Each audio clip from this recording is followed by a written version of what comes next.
L'Unic Star, le uniche pagliette antibatteriche in commercio, prodotte anche per i marchi più importanti, sia nazionali che internazionali. Bentrovati al meteo.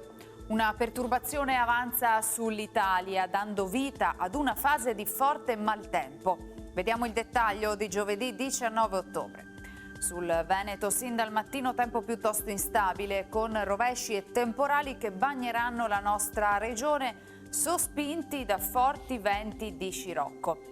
Le temperature infatti saranno in lieve aumento, minime sui 12-13 gradi, massime invece stazionarie tra 15 e 17 gradi all'incirca. Spostiamoci ora sul Friuli Venezia Giulia.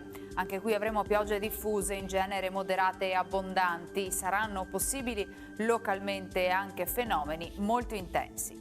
Temperature minime tra 13 e 17 gradi, massime sui 16-20 gradi.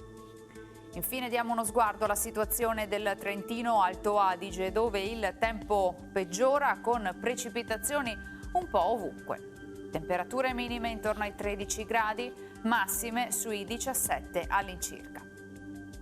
Dal meteo di Antenna 3 per ora è tutto, arrivederci al prossimo aggiornamento.